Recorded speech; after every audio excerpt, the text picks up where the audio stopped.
Hello, everybody. I'm really delighted to welcome you to this brown bag series in the class Sustainable Consumption and Social Change. We're really happy to have with us today Nadine Arnold, who is a senior researcher at the Department of Sociology in the University of Lucerne. She's also scientific advisor of the doctoral program on social problems and social welfare at the University of Fribourg. She was a research fellow at different universities, including INS Paris-Saclay, the Université Paris-Est Marne-la-Vallée, and the University of Uppsala. Her research is very much of interest to me. She works on new organizational forms and the assumption of responsibility in the context of grand challenges. And today, she'll be telling us about perfect or maybe not so perfect fruit, and we'll be analyzing this question of fruit in relation to sustainable consumption from an organizational perspective and in relation to standards. So Nadine, we're very happy to have you. Welcome to my class. You'll see that there are students here from around the world, but also colleagues who have joined us. The floor is yours. I invite you now to share your screen. You have about 40 to 45 minutes, and then we'll open to discussion. Perfect. Thank you very much for this kind presentation, and especially also for your invitation. I'm very happy to take together with you a look behind this magically perfect fruit. And as you said, I will share my screen with you.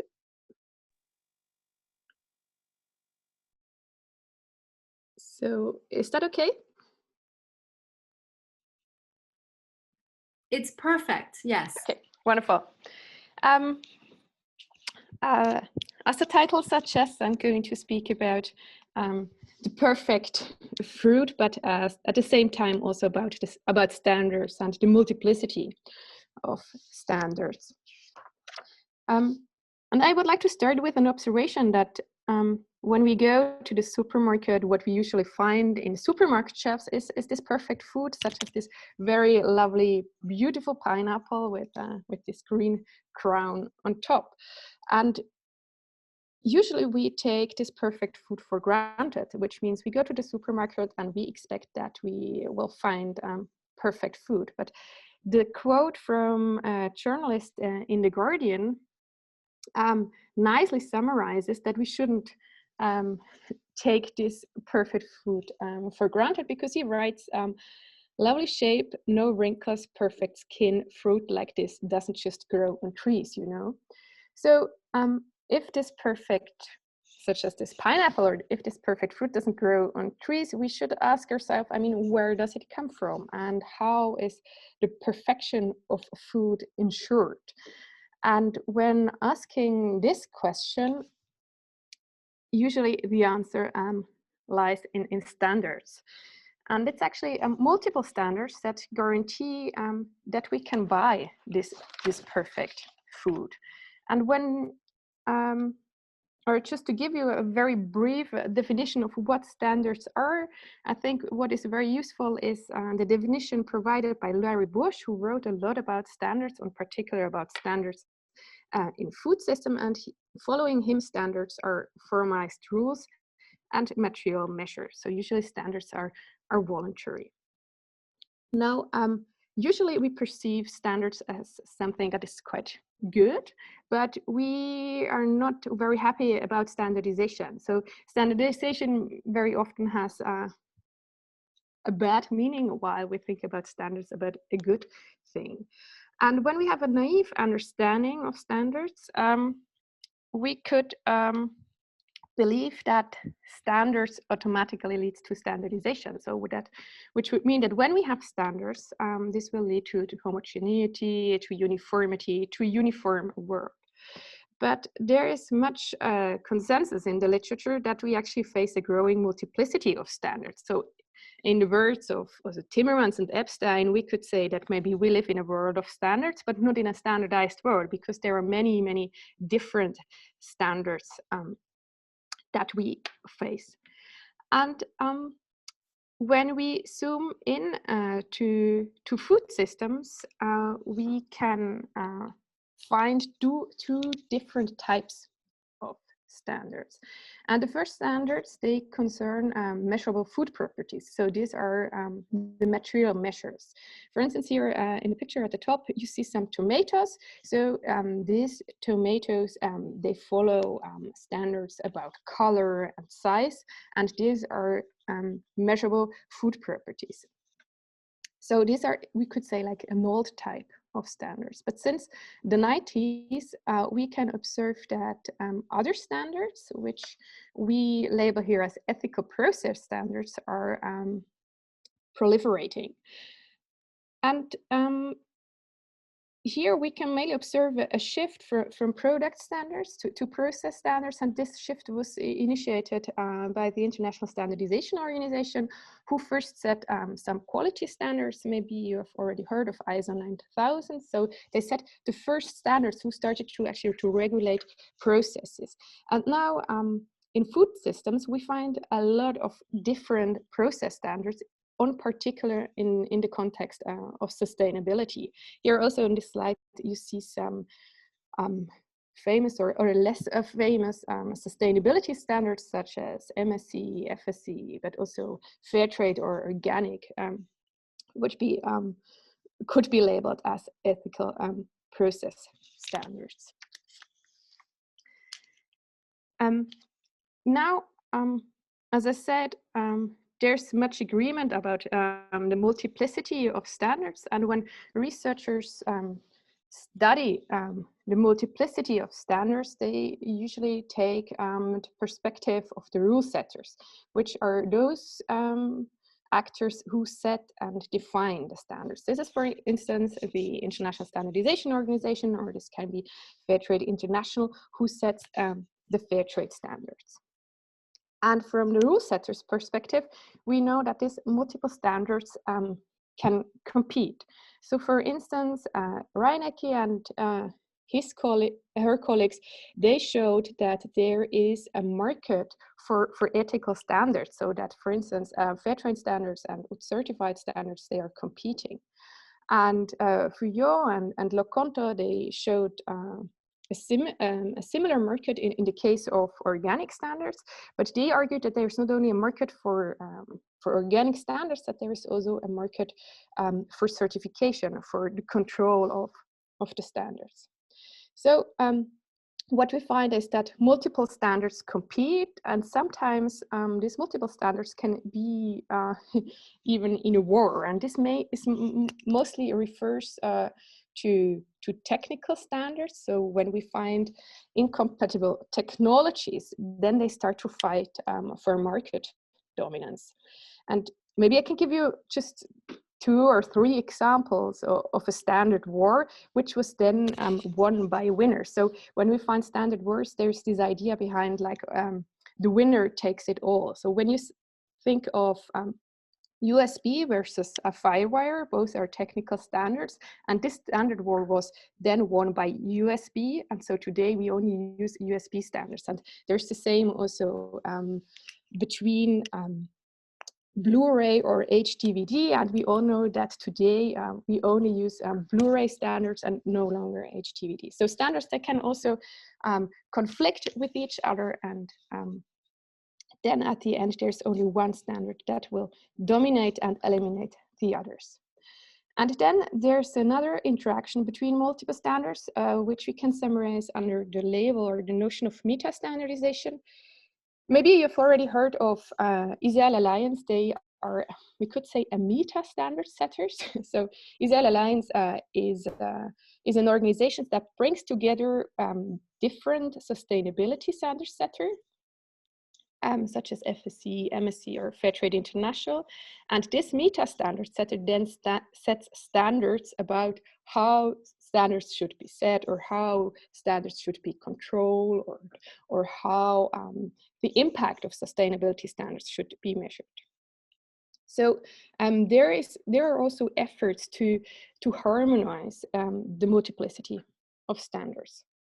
But now, despite these efforts to harmonize the standards, the producers or the rule takers, they're still in a situation that they face multiple standards. And as we have seen here now, that these standards, they can be competing, they can be conflicting, so they do not necessarily harmonize with each other.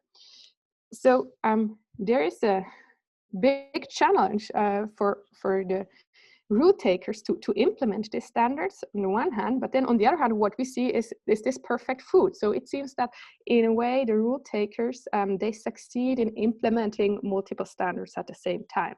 So the guiding research question is then, how is perfection achieved when producers are subjected to multiple potentially competing standards?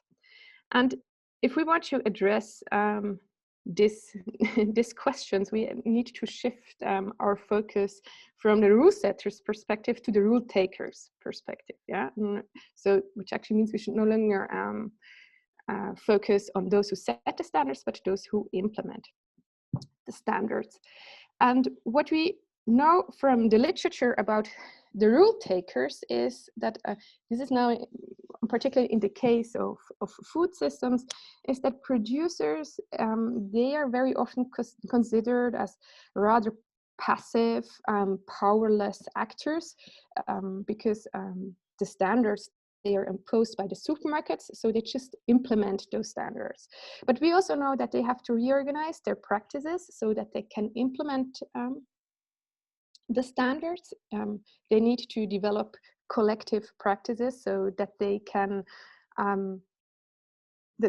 follow the standards. But of course, following the standards can be very difficult, because usually standards, they are very general and highly abstract, because standards always govern at a distance. Yeah, so standards, they are implemented all over the world, so they are not very specific for local contexts. And so sometimes for the rule takers, this can be very difficult if they have to implement these highly abstract and generalized standards. So what we also can observe, that they do not strictly follow maybe the standards, finding their own way of doing things, just because it is very, very difficult to follow the standards. So we can talk maybe about decoupling, that they decouple their actual activities from their formal structures. And then most recently, researchers have also highlighted that the rule takers start to develop their own local standards. So for instance, local governments or local food associations develop their own locally specific standards, just as a response to these international global standards that are imposed. Now, all this research is very important, and to understand the way in which a standard is implemented, but what they have in common is that all this literature focuses on one standard. So all studies, they are dealing with one standard and not with multiple standards. So the question of how rule takers or the producers, how they actually implement multiple standards at the same time, has not been addressed. And this is what we wanted to do, and to do so, yeah, of course, we shift our focus to the multiple standards in action, which are actually the spaces where the standards are adopted. And we mainly use insights from the sociology of standards, which is very much inspired by science and technology studies. Yeah, so, and here, in relation to that, also the sociology of standards gives then symmetrical importance to humans and non-humans, and here in this case, the non-humans are in particular the standards. So the main assumption that is that the production of or production of order is achieved there when the non-human standards and human actors start to interact. And what the sociology of standards highlights is that standards are an invisible infrastructure. So usually we just overlook the standards until the infrastructure or until the standards break down. So we actually notice the existence of standards, for instance, when we see rotten tomatoes in the supermarket shelf. So we could say then the infrastructure, the standards, they have broken down, that didn't function the way they should, and that's when we start to see the standards. But usually they are invisible, but nevertheless, they require a lot of work. And in particular, they require a lot of work when they need to be implemented. And for studying the implementation, we use the concept of translation, because Brunson and Jacobson, who wrote this very famous book about standards, which is called A World of Standards, which was in a way also one of the starting points for all the research on standards and standardization. And they already highlighted that the process by which standards and other actors co-evolve to fit each other, which is actually the implementation process, is best captured by the concept of translation. And for studying a translation process, we go back to Calon, who actually introduced the concept of translation. And following his argumentation, translation always consists of 4 processes. It starts with problematization, which is the problem definition, which is in our case now the multiplicity of standards. Then we have intéressement, I think, which was never translated into an English term, and the enrollment. Through this processes, the actors' roles, they are locked in, and their roles are defined, and also the interrelation between human and non-human actors is determined. And then final process is the mobilization, which then ensures the representativeness of the spokesperson. And here the spokesperson, of course, refers to the perfect food, because at the end of the translation process, what we expect to have is perfect food. And in the case we studied, the perfect fruit, or the spokesperson here, refers to the pineapple, because I'm pretty much convinced that studying the pineapple in the context of perfect food is a very good case, because pineapples are considered as the fruit of kings, or the king of fruit, because they have this golden yellow color and they have this very beautiful crown.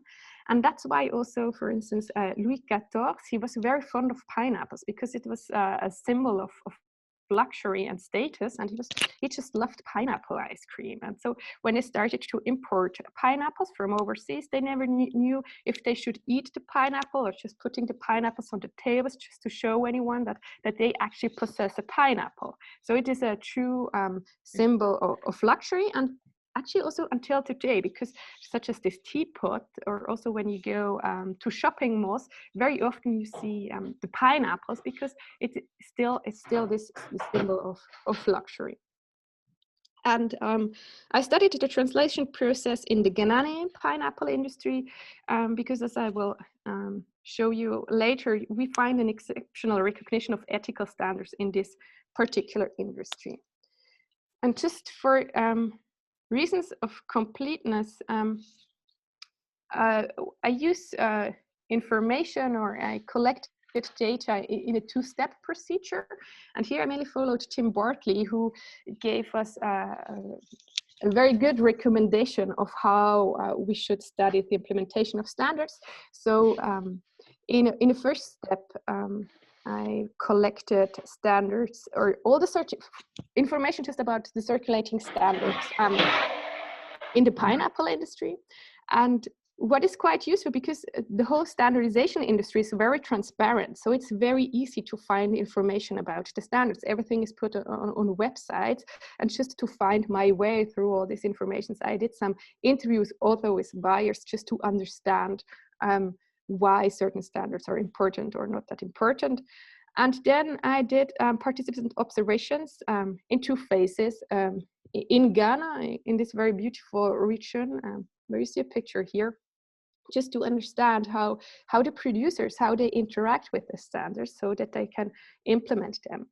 And today, we have 5 plantations in the Ghanaian pineapple industry, and I visited all of them. So so in a way we could gain a good overview of the way in which they produce the pineapples, and how they actually succeed in exporting beautiful pineapples. When it comes to the analysis, of course, we did some inductive coding and developing of indexes, but Lamplin and Starr, they warned us, and they also warned all the researchers who are dealing with standards, that there's always this risk to overlook standards because they are invisible, they are taken for granted. So it's very often we just don't see them and we just overlook the standards. So and to prevent this risk, actually, what I used is again a classification by Larry Bush.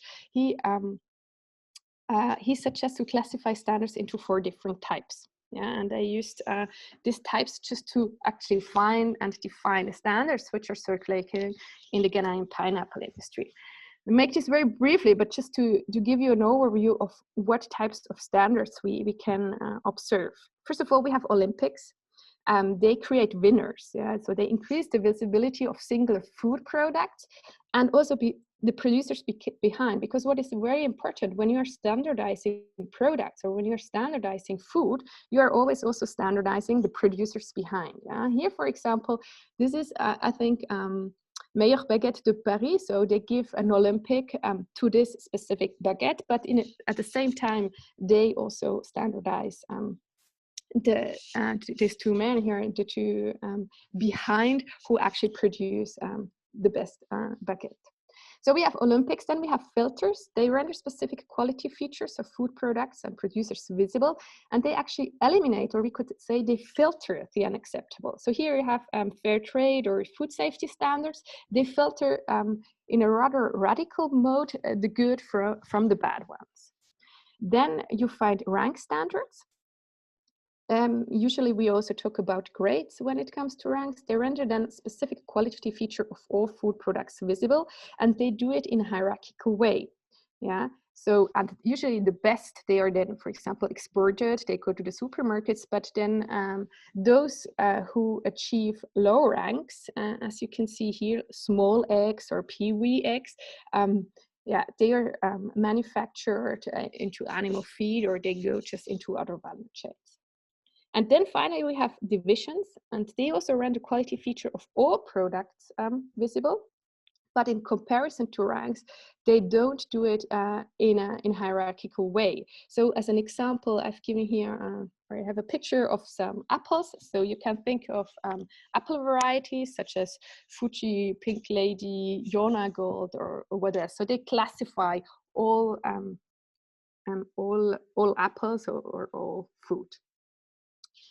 Now, with this classification of standards in mind, I defined all the circulating standards in the pineapple industry.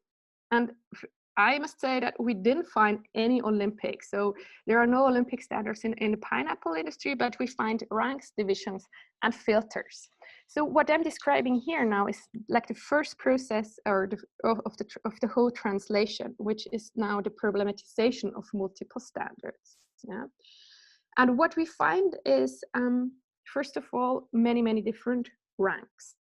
Yeah. So here, this is a picture of color ranks. So they grade the pineapples from C0 to C4.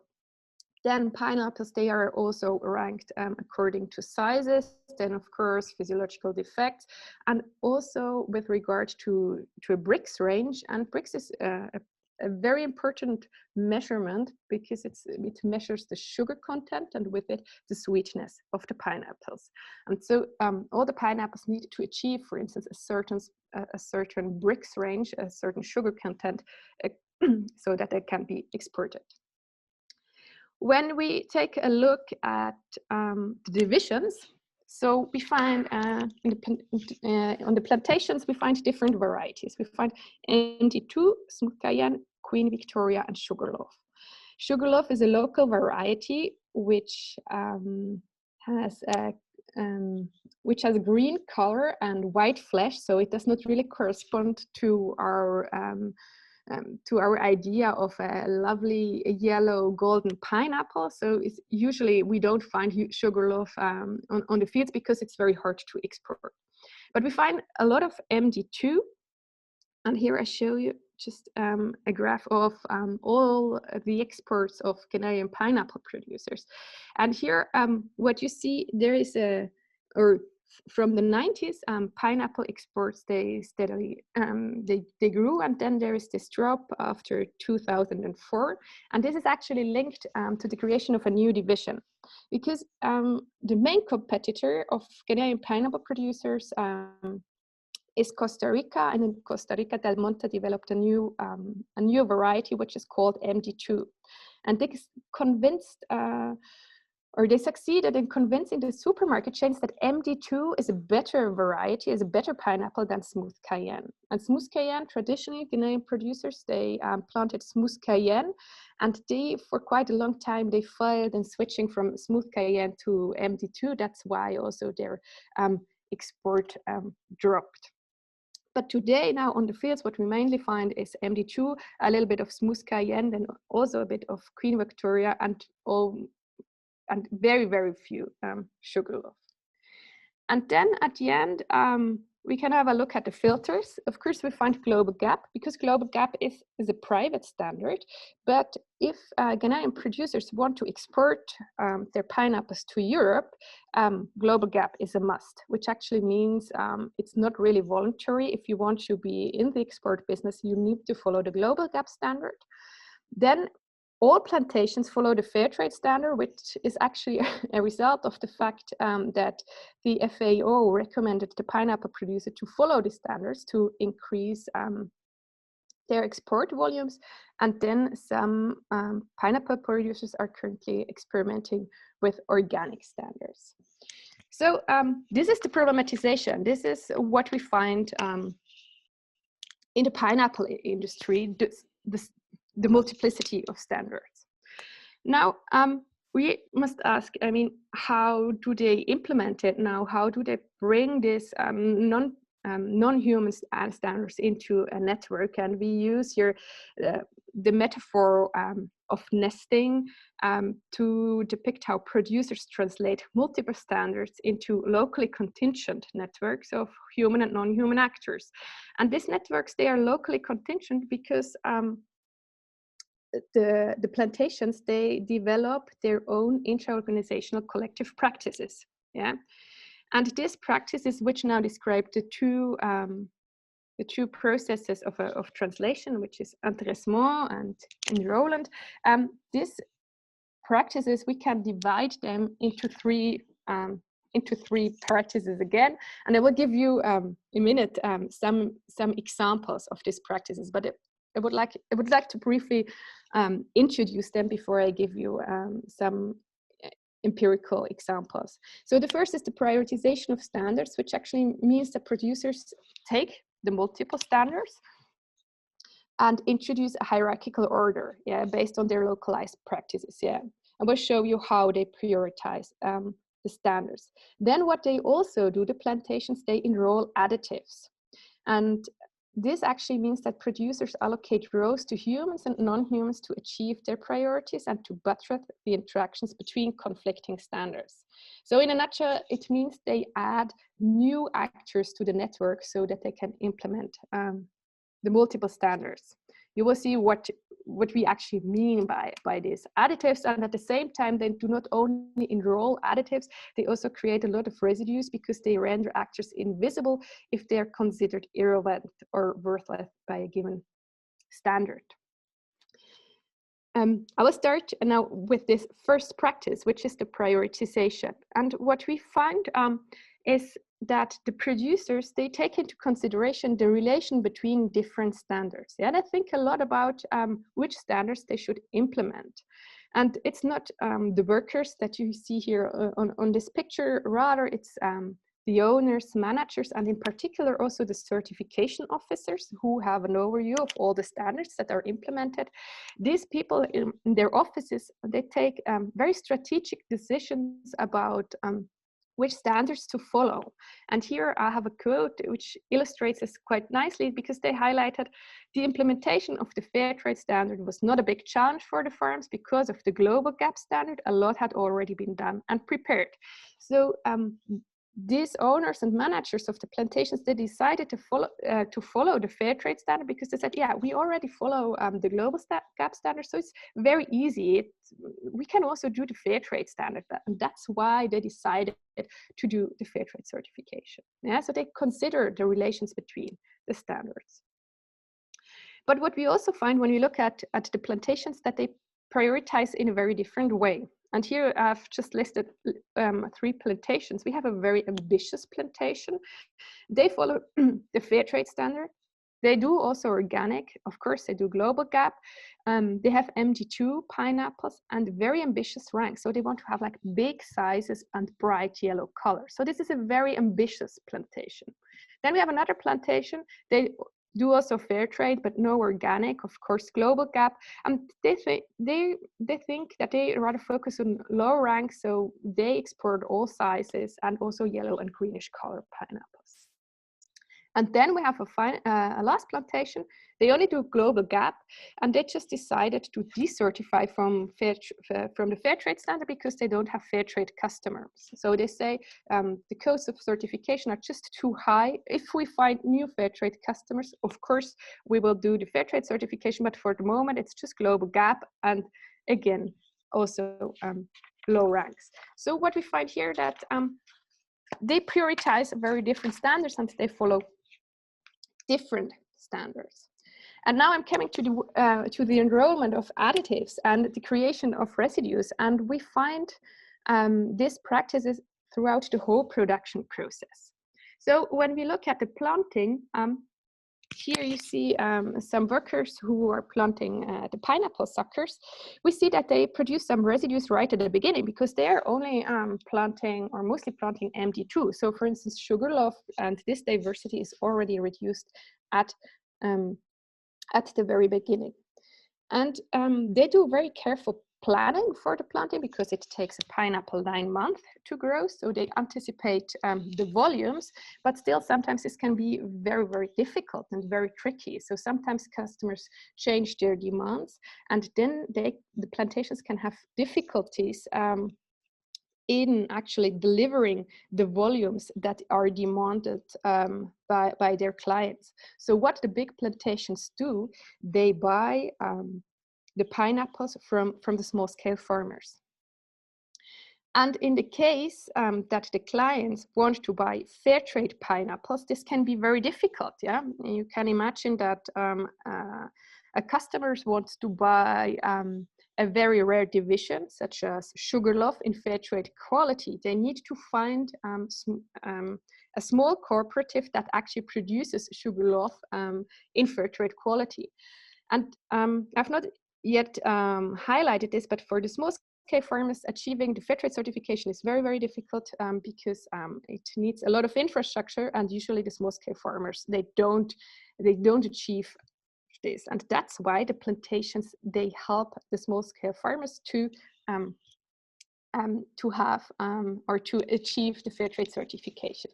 And here I will read out this quote, which actually summarizes what is happening in the field.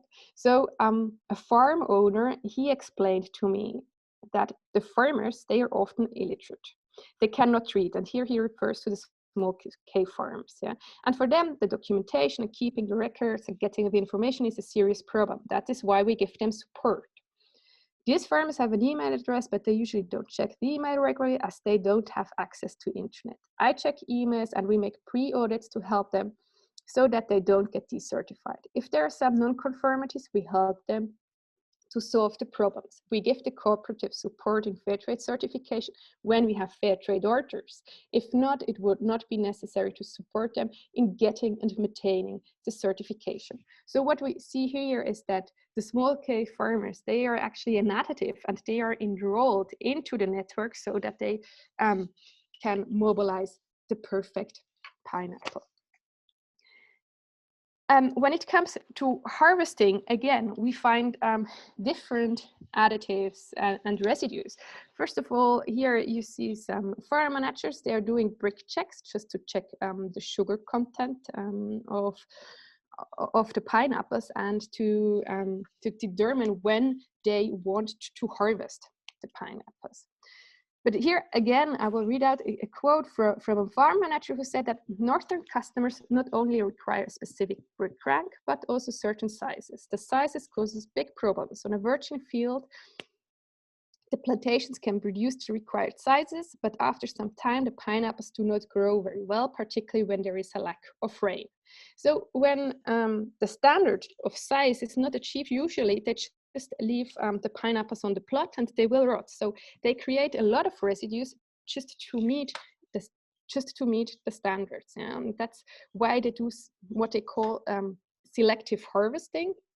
But still, selective harvesting is not the solution, because usually the buyers, they want to have bright yellow pineapples, which is pretty much a challenge, because the sugar content should not be too high, because if the pineapples are too mature, it is very difficult to transport the pineapples by ship.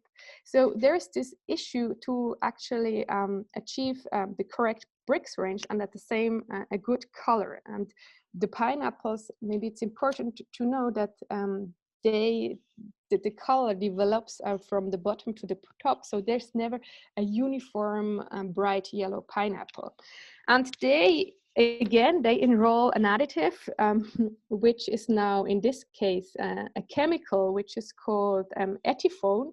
And here, as one of the farmer told me, they use ettiphone to make the pineapples yellow. Yeah, so if you apply ettiphone to a pineapple, it actually develops this nice yellow color. So he told me, if you want them yellow, we make them yellow. So the chemical ettiphone is another additive that we can observe, and which is actually used to create a new network around the multiple standards.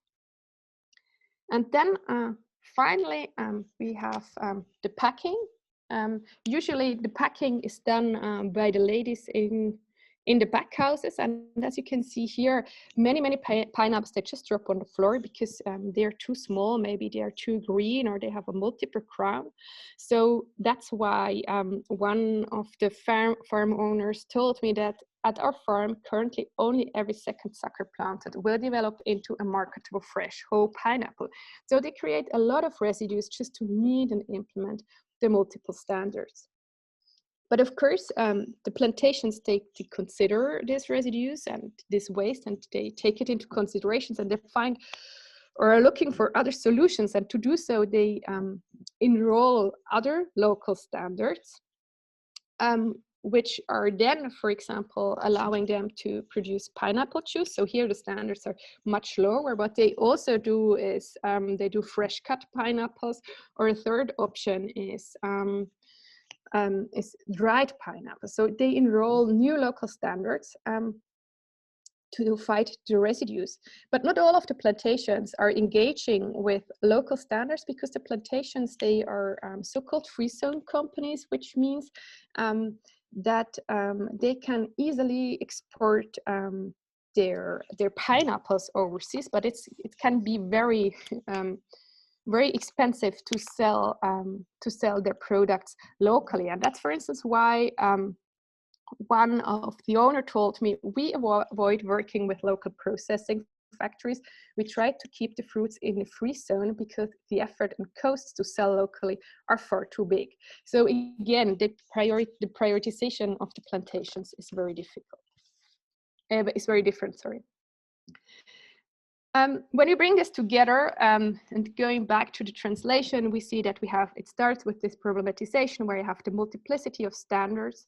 Then we have these processes of intéressement and enrollement, where we find these three different practices that we summarize under the notion of nesting.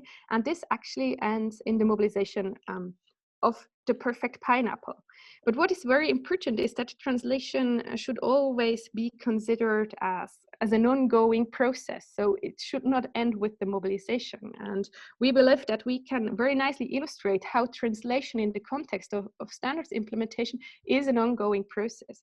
Because, as I said, the producers, they take into consideration the additives and all the residues that are produced to implement the multiple standards, but sometimes their standardization work also feedbacks to the spaces where the standards are set. And here I can give you an example of the neighboring country in Benin. In Benin, you mostly find small cooperatives. There are not so many plantations, and these small-scale farmers, they actually produced very lovely and very, very yellow pineapples, which actually means they sprayed a lot of etyphone before harvesting the pineapples. So they had very bright yellow pineapples. But then this was not very much appreciated by the European countries or by the European customers who imported the pineapples because of an overuse of etyphone. And here we can read in the Daily Mail, in December, Benin's government banned exports of the fruit after repeated warnings from the European Union about pineapples treated with the pesticide etyphone. Benin's authorities imposed a voluntary export ban while it got its house in order. The country's food standards agency, ABSSA, Agence Béninoise de Sécurité Sanitaire des Aliments, now carries out tests in the field and at airports before shipping. So here you can see that the way in which the producers have implemented the multiple standards has actually created new standards. So the implementation of standards is also a driver or a trigger for the creation of new standards. And maybe just to conclude, I would briefly highlight what this idea of nesting, which actually explains the way in which producers implement multiple standards, what contributions the idea of nesting can make. And first of all, I would argue that nesting can add a very nuanced and we could say a realistic understanding of the way in which multiple standards get in action. Because Lamplund and Storr, in their book, they also already used the notion of nesting, but they explained that multiple standards are in a way like Russian dolls, so they nicely fit into each other. But what we find in the pineapple industry is that standards do not necessarily fit into each other. It's actually the producers or the rule takers who must make them fit. So it needs the collective practices, it needs the nesting so that multiple standards can be implemented at the same time. Then second, when we take nesting seriously, we find that food producers are not very passive and powerless producers, not at all, because they engage with all the different standards. Yeah, they do their own prioritization, they do their nesting the way they think is beneficial for them. So what we find when we are studying nesting, we also find the agency of food producers. And then nesting should maybe also seen as an analytic framework, which actually enables us to examine the multiplicity of standards in action, because so far there's very little research or almost no research about the way in which multiple standards are implemented. And then finally, we believe that we should care about additives and residues, because additives and residues, they are needed, they are required so that multiple standards can be implemented, but they are not intended by the standard setters. So those who set the fair trade standards, or those who set, for instance, the OECD, who set aesthetic standards for food, they don't expect that producers will develop their additives and residues. But we as researchers, we should care and identify these additives and residues, because also what we see with regard to, for example, the case of etyphone, is that these additives and residues, that they actually can translate into very undesired consequences, not only for our environment and health, but maybe also for society. And so I'm very much looking forward to our discussion, and thank you very much for listening. Thank you very much, Nadine. Thank you. Round of applause. So thank you for that very interesting talk. I would like to first open the floor to our students or the participants who might have questions. Some of them are following a master's program in standardization, so I'm sure this was very relevant to them. But more generally, the question of standards is really fascinating, and it really shows this intersection of where consumption meets production, I guess. So I myself have some questions, but I first want to open the floor. Do I see any hands going up? It's always tough to be the first one to ask. Okay, Anna, go ahead. How does personal preference affect those standards? I mean, as in, we have been used to shop perfect fruits and perfect foods. And I get it that, because I was thinking if we were to change those standards to a lower standards, let's say that, you know, ripe fruits could be available to us, would we as consumers, even if the standards change, would we change? Would our perception of fruits and vegetables change because those standards change? Or is it something that we also need to address on a more like societal level and I guess like personal education on the matter? Yeah, thank you. I think this is a very relevant question. And if I understand you correctly, you refer to the perception of consumers. Is that correct? Yeah. Yeah. Because I think also that's why maybe the pineapple is a good case for us also, because we have this maybe naive perception of a pineapple as a yellow pineapple with one crown and in a particular size. So this for us is a pineapple. But when we look at the variety of pineapples, we find green pineapples with very different forms and sizes, but we are not familiar with it. And we are not familiar with it because of the standards infrastructure, because it actually we cannot see what is actually behind the standards. In a way, the standards, they channel what we see that a pineapple is. And when you are talking, of course, when you are talking to the supermarkets, they will always tell you that we are only selling what our clients, our individual clients want, and they want to have a yellow pineapple. But this is a very simplistic understanding, because the only thing we know is a yellow lovely pineapple with one crown, but very often they have multiple crowns. And I think this perception, to make the link to the standards, our perception is then very much shaped by the standards, and what is very important, that the standards are invisible to us. So I think it's very important in a first step just to see what the standards actually do, because then they have this influence then also on what we actually see in the show. Okay. Yeah, perhaps to also build on that, there have been information communication campaigns, notably in France, but also now in Switzerland, around this idea of ugly fruit, right? Ugly fruits and vegetables. So perhaps that's one way of sort of raising the veil, if you will, or showing that there are other ways of producing food that don't fit to the standards that we've come to expect. And I was going to ask Nadine, so far we've focused we know there's been a lot of attention on fruits and vegetables, but do you see other industries where this is also problematic? I was thinking of the flower industry, for example, where the slightest blemish on an orchid means that orchid is thrown away. Do you see this opening of the black box occurring in other sectors?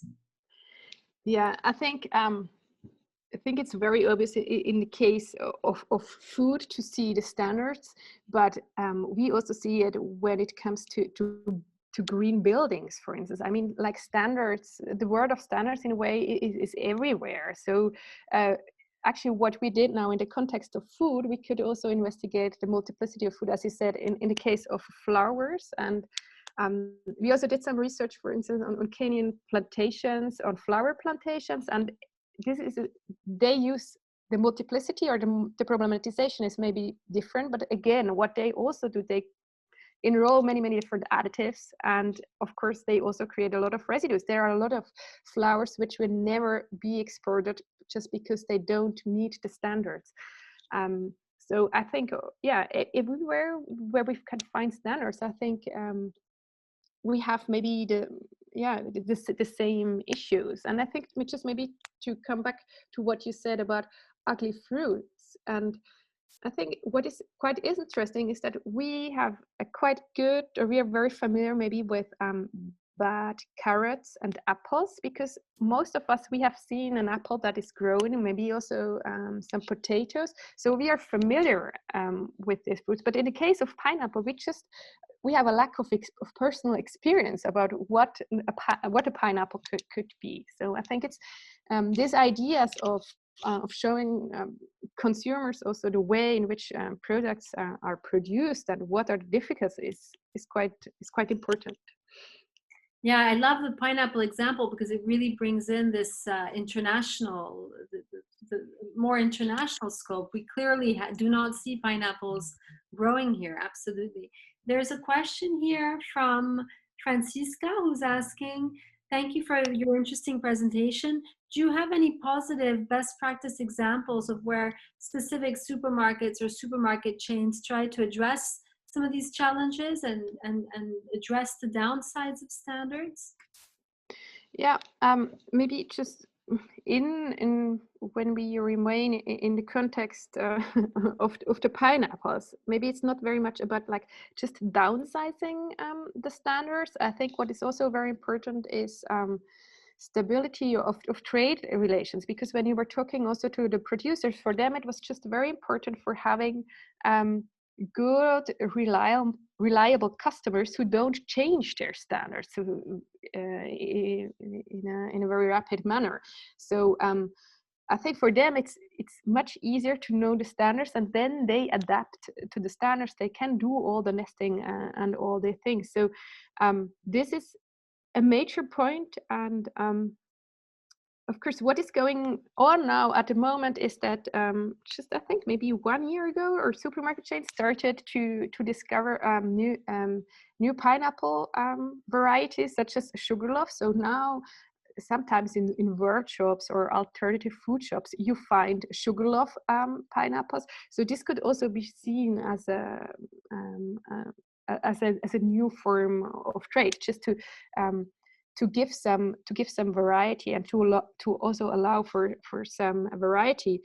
And maybe what is here very important is when it comes to, they didn't talk a lot about it, but when it comes to the relation of the standards, is that those customers who buy fair trade pineapples, at the same time, because they pay a higher price, so at the same time they want to have big yellow pineapples, so they want to have like good quality at all levels. So sometimes producers say, for us it's not very beneficial just to focus on fair trade pineapples, because it actually creates a lot of residues, because then we cannot sell the small pineapples. So sometimes then they prefer to sell for instance to Lebanese customers or to other customers. They don't buy fair trade pineapples, so they pay a lower price, but they will buy all different sizes of pineapples. So it's rather about a mix of standards. It's not just about downsizing standards. Sorry, this sort of picking and choosing of, you know, what standards are best suited to different situations. I find that really interesting, sort of a mosaic, or what you call this nested approach. There's just one comment in the chat. A student is saying that in Geneva, there's a company called Ugly Fruits that buys produce from local producers that do not fit the required standards, and then sell it in terms of in a basket delivery service. Thanks for sharing that example. And now Jasmine had her hand up. Go ahead, Jasmine. Thank you for a very interesting talk. I like to see how the producers play with the rules and adapt to them and use them in very different ways. I have a question related to the producers.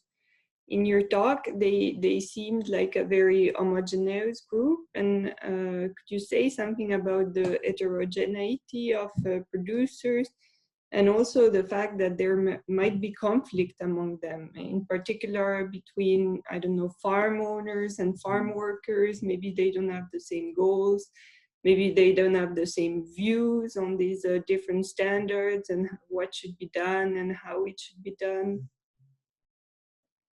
Yeah, thank you for this question. I think, yeah, we focused on the plantations because it's actually the plantations who export the pineapples. And when it comes to the heterogeneity within the plantations, is that what you can see for all the plantations, and when it comes to standards, very specific or a very important profession is the certification officer. So and this is also what you find when you are visiting flower farms or just any farm. Usually it's just a certification officer who is organizing and who has an overlook of all the standards. And he's actually in charge also of translating the standards. So he's a very important person within the plantation, just to, in a way, we could also maybe say to get rid of the heterogeneity of the farmers, because what he's doing, he's explaining the standards to them, what they have to do. He's also doing the audits, and he explains to the workers then also why they should do certain things in a certain way, because for them sometimes the plantations, they had also difficulties, for instance, with safety standards, because the workers, they didn't want to wear all this protection because it's very hot, and when you do the spraying, it's 40 degrees and you should wear all this protection and boots. They just don't understand why they should wear all this just because of the standards. So then it's the certification officer who also negotiates with the workers, but then also with the owners and the farm managers, just to ensure that they will follow the standards. Because I think this is maybe the major challenge, that that the workers, that they have to follow the standards, that which are very abstract rules, but they have to follow them so that they can pass the audit. And I think this issue is then try to be solved by certification officers, and a lot of training and explanations, and just to ensure that they will do as they have to. Thank you. Are there other questions from the audience? I have a few more, but I'll try and limit them. You spoke about this process of going from product-based standards to then looking at process standards. I was wondering about the post-consumption phase, because as you were saying, you know, standards tend to be invisible until something goes wrong, and maybe it's not as problematic with a pineapple. But what about, or maybe it could be, I don't know, you'll tell me. But you know, what about an issue where a consumer buys something already, and at that consumption phase, there's a problem? How does that then go back and feed through and reflect back on the standards that were put in place? Is this becoming more and more of an issue, the post-consumption phase? Yeah, I think there is this this overall question of who is responsible then also for the standards.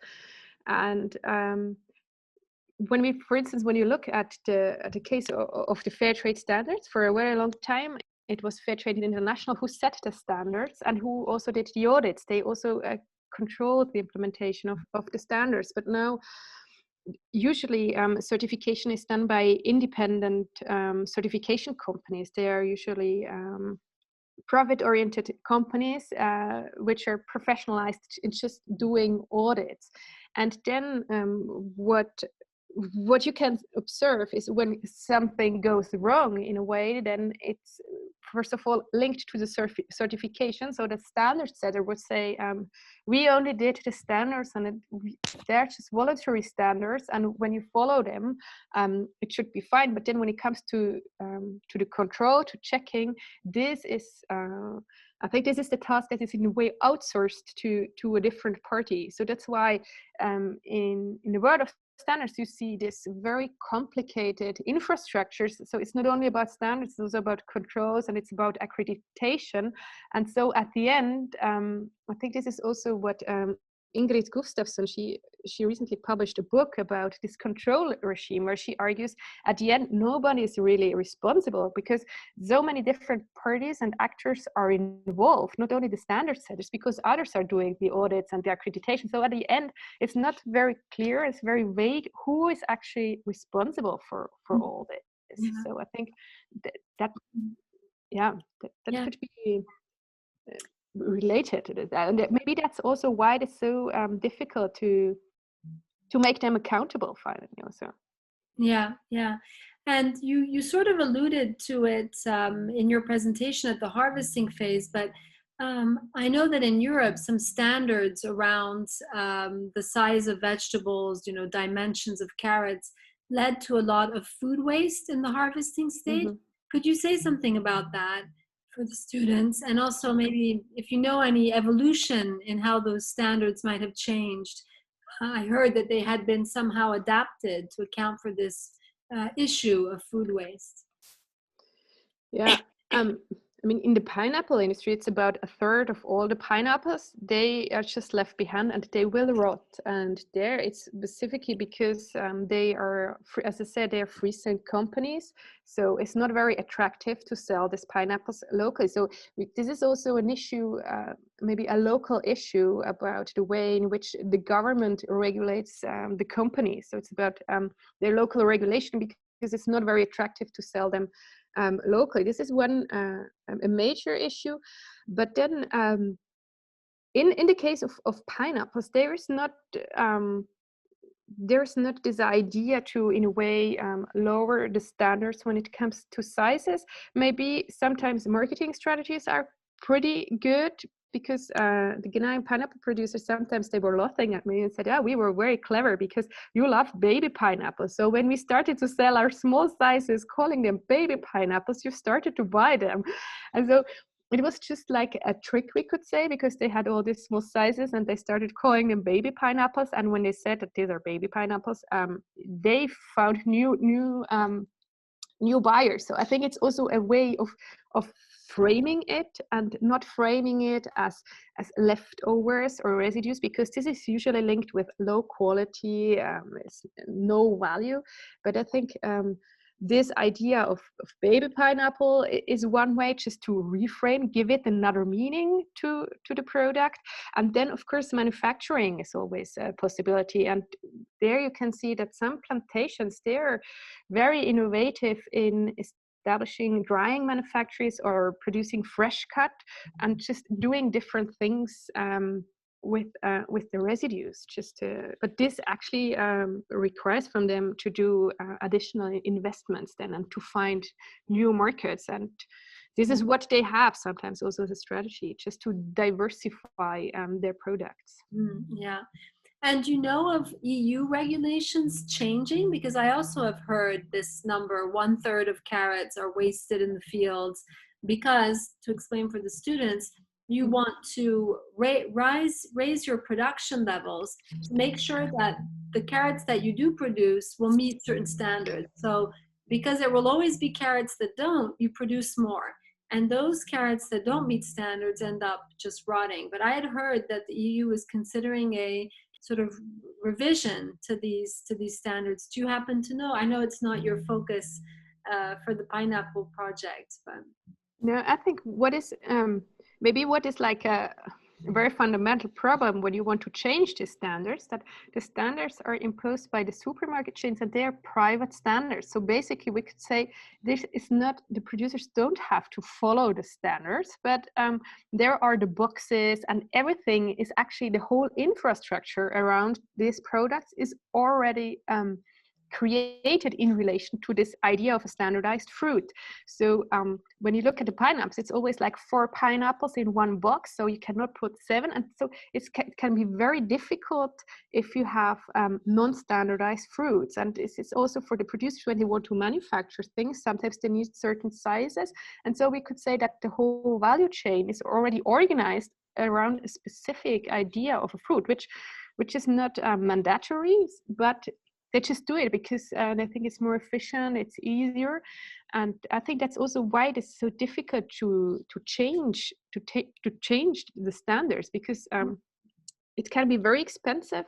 And this is what all the plantations also say when they start to invest in drying fruits, for instance, or producing fresh cut. They say we can only do this because we have, in a way, cheap labor. So which means they have a lot of workers who are peeling the fruits, and this is handwork. And if we should do this here, it would be so expensive. I mean, a dried pineapple would cost, I don't know, 10 Swiss francs, or it would just be so expensive when you start working with non-standardized fruits then. Yeah. No, it's fascinating. It sounds like the notion of lock-in, right? There's a sort of lock-in effect, which you usually use to talk about technological lock-in. I gave this example in class of how we become dependent on a certain technology because it would be too expensive to invest in a new type of, mini CD player or what have you. And here also there seems to be a whole infrastructure around a certain box that can only carry 4 pineapples of a certain size. It's really fascinating. There's a question here, and we'll wrap up around 1:30. So if anyone else has burning questions, please do ask them. So this is from Lin Chao Shang, who is asking, can you explain more about the differences between the nesting and the Russian doll approach? I didn't understand that very clearly. Yeah, I think Lampland and Story, they did a lot of research about standards and voluntary standards and standards as an infrastructure. And actually they brought up this idea of multiplicity and that there's a nesting of standards. And following their argumentation, the relation between standards can be understood as Russian dolls. And when you think of Russian dolls, you have like a small doll and then medium and the big ones, and they all fit nicely into each other. Yeah, so this would mean that you can take one standard and then you add another one. This would be the relation between global gap standard and the fair trade standard. So if you have global gap, it's very easy. You just add the fair trade standard and then maybe you add all organic standards. So they nicely fit into each other. But what we would criticize is that this idea of Russian dolls is not what empirical reality is, because very often these standards, they're conflicting and they are competing. As for instance, that you need to have a certain BRICS rank that is not too high, but at the same time you need to have yellow pineapples, and this is just not possible. And that's why then you need to either produce residues or you add what we call additives just to make them work. So it's not that easy to implement these different standards at the same time. So you are critiquing the nesting notion a little bit then, because you feel that they're not so well nested, that it's more like a patchwork or a mosaic. And yeah, it's just not, we also use the notion of nesting, but in a way we wanted to push this a bit further, because it is possible that standards are like Russian dolls. There are some examples, but sometimes they are not like Russian dolls, and then it requires a lot of work to make them fit. Thank you for that clarification. Do I see any other questions? Any hands going up? Or I have a very short comment with regards to the example, very interesting example that you mentioned of baby pineapple. That reminds me of the invention of baby carrots in the United States in the 80s. It was actually invented by a Californian farmer who cannot sell his ugly carrots. So he cut them into the really tiny mini carrot shapes, and then actually that achieved a lot of success. And I think it was really interesting how farmers also come up with very creative ways to remarket their product and in a way counter and create new standard.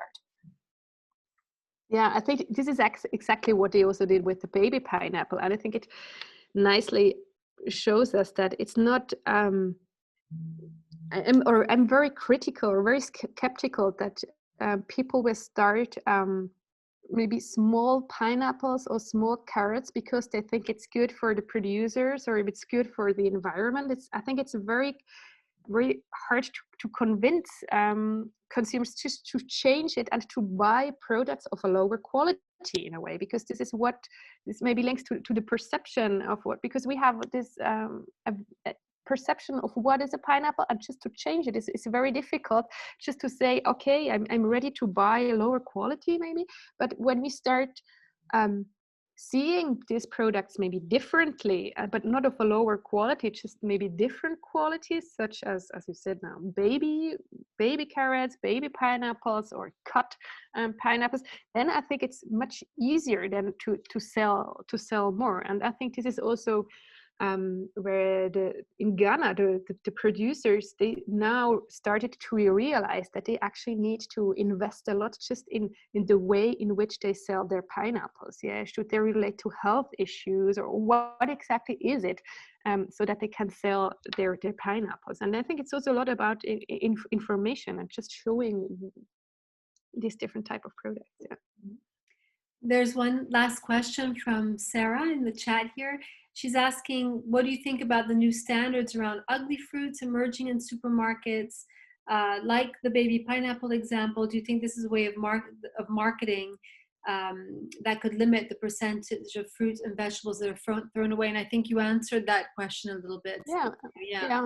I think this is really, I mean, a good way, because it really, I mean, it doesn't make sense to let the fruits just rot on the field. So I think every initiative or approaches that actually try to sell this fruits, I think they should be tested if they work or not. And where did it come from? Suddenly we started talking about ugly fruits and vegetables. Do you have an idea or an impression of how that discourse became something that, you know, that was picked up by supermarkets, consumers? Was it the NGO community? Who sort of was brought us to awareness around this issue? Do you happen to know? No, I think in Switzerland, it's Coop who started to sell, who has his label unique. And usually when we talk about it, we in the discussions we refer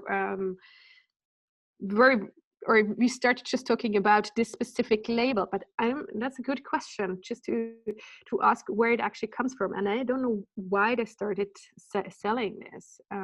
That's a good question. It'd be interesting for us in the class, because we're very focused on social change and how change happens. So maybe something that one of our students can look into potentially for the term papers.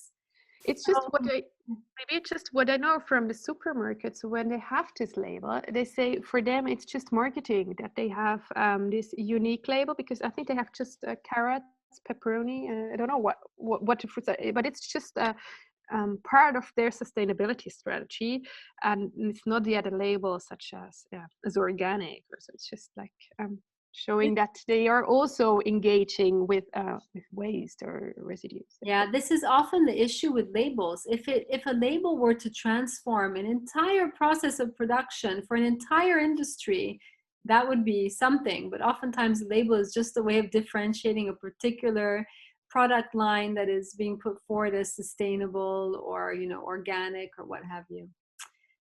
So let's see.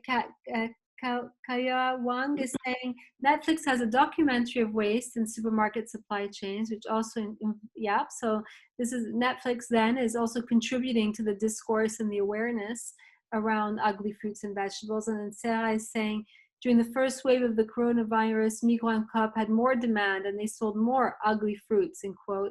But once the demand weakened, this trend decreased as well. That's very interesting. So I think there's, you know, much more to explore here. And you've just, you know, opened up our appetites to have, and to be able to include more ugly fruits and vegetables in our diets. I thank you so much for taking time on your lunch break to be with us today.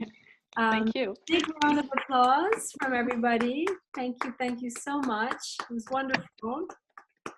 And students, looking forward to seeing you back in class. For those of you who are attending the workshop Monday, or in 2 weeks for everyone else, I hope you're all doing well. I hope everyone is healthy and safe. And I wish you a great end of the week. Bye, everyone. Thanks very much. Bye. Bye-bye. Thank you, Nadine. Yeah, thank Bye, you. everyone. Thank you. Bye-bye.